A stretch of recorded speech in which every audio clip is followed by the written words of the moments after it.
How does one leave moh maya of their parents, knowing that they have no one else with them except for you? How to build that strength within to deal with this sense of separation? See, I don't think so. I have ever said that you should leave your parents and not take care of them in name of leaving moh maya. I don't think so. I have ever said that. On the contrary, I have said that you don't have to leave your any responsibilities or your duties. What you have to leave is the moh, and you are saying to leave the action. I am saying leave the attachment. You are saying and understanding that we have to leave certain duties. Absolutely confused.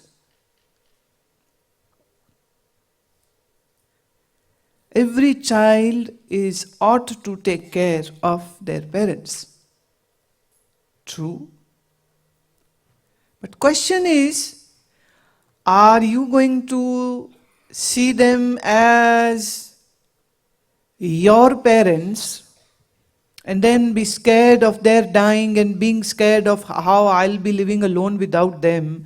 Or you do the other thing, and that is that you are thankful to Lord that He gave you this set of parent, and you are thankful to parents for giving you good upbringing, and you take care of them knowing this that they will still die. And knowing this, that you have to continue to serve them as they had served you when you were a child.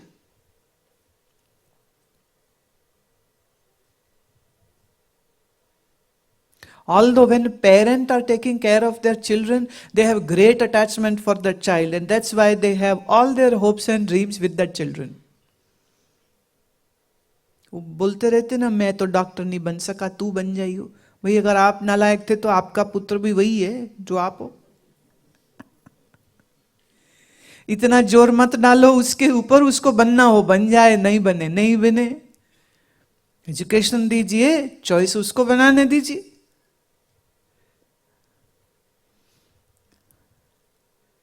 मैं तो बड़ा घर नहीं ले पाया, तू जरूर ले लेना। मेरा ये सपना पूरा नहीं हुआ, तू बेटा मेरे सपने पूरे करेगा। तो जब तक तो बच्चा है छोटा, वो सुनता रहता है हाँ जी हाँ जी हाँ जी। जब वो होता है बड़ा, उसके अपने सपने बहुत सारे आते हैं, और फिर उसकी आती प्रेमिका, फिर उसके बहुत सारे सपने आते, तो मम्मी डैडी के सपने सब भूल जाते फिर। इसीलिए फिर माँ बाप अपने घर में आई हुई इस बेटी को बेटी नहीं सिर्फ बहू देखते हैं, और फिर उससे लड़ते रहते हैं कि अब ये हमें नहीं पूछता, ये इसी के पीछे घूमता रहता है। फिर उनको गुस्सा आता है। I was just talking to a parent who were about to get their son married. I said, don't pin any hopes from him. He and his would-be wife both were there, and I said it. I said, give them a good marriage, but don't hope that she will come and press your feet and give you tea and lunches and dinners. The day you marry your son, think he is now no more yours. Let him live his life. If he wants to live with you, good. If he wants to go and settle somewhere else, say goodbye nicely without fighting. Can you do that? And that lady was much smarter. She said, I have already said this to him.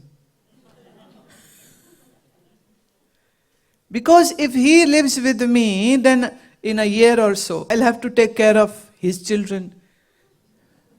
I don't want to become a nanny once again. So I've already said that now you take care of yourself and I will live my life. How many women over here sitting think like this? Just 2 hands, 3, 4, 5. सब भेड़ चाल है, बाकी तो रहने दो।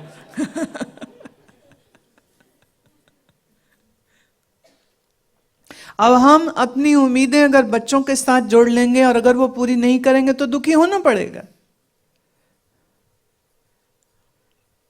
तो माँ बाप उम्मीदें लगाते बच्चों से, वो ये भूल जाते हैं कि ये अपने कर्म भोगने आए हैं और ये अपने कर्म करेंगे। और बच्चे भूल जाते हैं ये कि माँ बाप हमेशा सर पर रहेंगे। भाई एक दिन उन्होंने भी चले जाना, इसलिए जब तक हैं अच्छे से उनके साथ व्यवहार रखो। Somebody said that, well, if we don't have any attachment with them, then how can we take care of them? Well, why not? See, over here at the moment, you are like my students. Students are like children. Am I not lovingly teaching you? Am I not caring for you? Am I not reading your minds and talking to you? But am I attached with you? Definitely not. So this means when you don't have any attachment, actually only then you are able to serve well.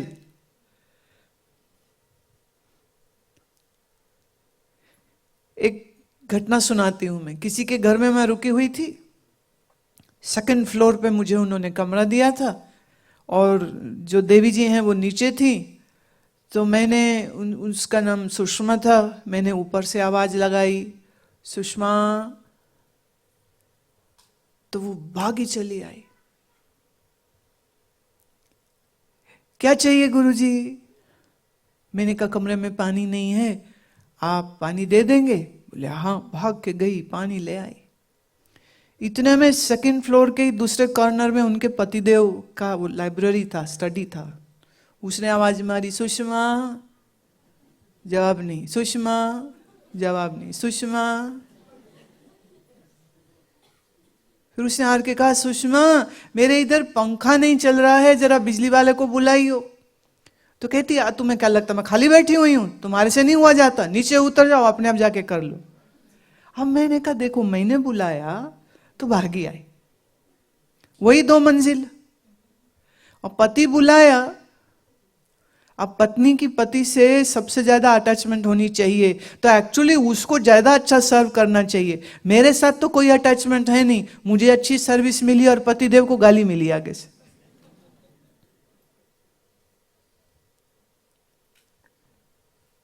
Those who say that if we don't have attachment, then how will we serve or how will we deal with our relationships? They really don't understand this thing. When you are detached, actually you serve better. Because your detachment makes you a better person. आप मंदिर आए, आप मंदिर में आके सफाई करते हो, मंदिर में आकर के फूल का कुछ काम हो रहा, आपने वो किया, कुछ और करने वाला था, आपने वो किया, आप करते हो और बड़ी खुशी खुशी करते हो। लेकिन घर में वही काम करना पड़ जाए तो कौन करे, कौन करे, कौन करे?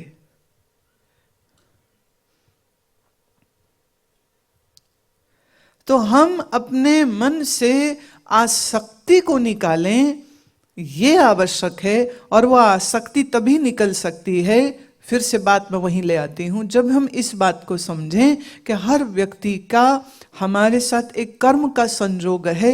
जब तक वो कर्म जुड़ा रहेगा, उस कर्म का भोग होगा, मैं उस व्यक्ति के साथ जुड़ा रहूंगा, उससे मुझे सुख या दुख दोनों मिलेंगे। और जिस दिन ये संजोग खत्म हो गया, वो अपने राह, हम अपने राह। अब वो बंदा मर जाए, जरूरी नहीं कि तभी हम उससे अलग होते। कभी कभी वो इंसान जिंदा होता है लेकिन हम उससे दूर हो जाते, हमारा उनसे कोई व्यवहार नहीं रह जाता, तो हमारे लिए वो मर ही गए ना एक तरह से।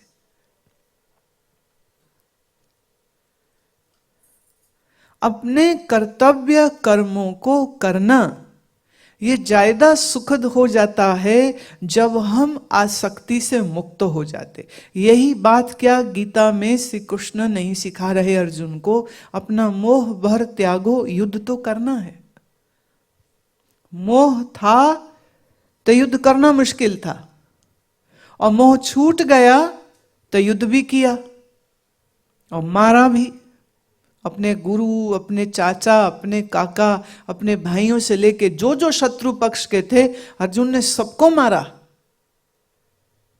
लेकिन मोह था तो नहीं कर पा रहा था।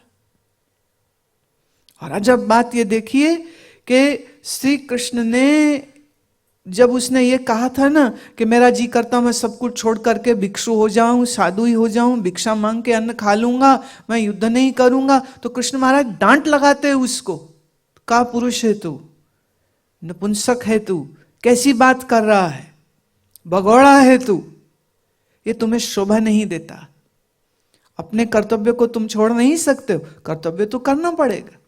और इस समय कर्तव्य युद्ध का है तो युद्ध करो, निर्णय क्या होगा, हारेंगे जीतेंगे, don't worry, just do it. चूंकि माँ बाप की बात आ रही है तो आपको एक और सच्ची घटना सुनाते। एक महिला मुझे कह रही थी कि मेरे घर में 2 बहुएं 2 बेटे हैं। एक समय ऐसा आया कि कोई मेरे पास आवे नहीं, बैठे नहीं, बात ना करे, तो मैं बड़ा दुखी थी। फिर एक दिन सत्संग में आपको सुनते सुनते थोड़ी बात ये समझ लगी कि जो दान पुण्य करना अपने हाथ से कर लो, सब बच्चों को दे दो तो भी गाली पड़नी, ना दे दो तो भी गाली पड़नी। तो मैंने अपने फोन करके वकील को बुलाया। अब वकील को आते देख के मेरे बेटा बहू के लाए, ये क्यों आए हैं? बोले माता जी ने बुलाया है। माता जी क्यों बुलाया है? और माता जी ने किसी को, कोई जाता ही नहीं था ना, तो क्या बातचीत हुई पता ना चला, पर मन में थोड़ा ठनक हो गई। मकान बा के नाम, बिजनेस बा के नाम, और बा ने वकील बुलाया, भाई चक्कर क्या है? तो उसी दिन से उसके पोता पोती सब धीरे धीरे कमरे में आना शुरू हो गए। कभी बोले चाय पिएंगे, कभी बोले थेपला खाएंगे, कभी बोले आपको मुठिया बना के देवे, आप रसगुल्ला खाएंगे, आप दूध पिएंगे। तो दादी कहती है, बेटा, छोटा वाला था पोता, उसको, बेटा ये तू रोज रोज आके मुझे क्यों पूछता है? वो कहते, दादी मम्मी कहती है अगर जाके हम तुझे पूछेंगे तो तू सब कुछ हमें दे देगी, नहीं तो सब कुछ चाचा को दे देगी। तो मालूम तो था उनको, लेकिन बच्चे के मुख से सुन करके तो और दिल को दुख हुआ कि देखो माल लेने के चक्कर में सेवा कर रहे हैं, ऐसे कोई मतलब नहीं। आसक्ति और लोभ से रिश्ते बिगड़ते हैं, और आसक्ति और लोभ छोड़ देने से उल्टे रिश्ते अच्छे हो जाते हैं।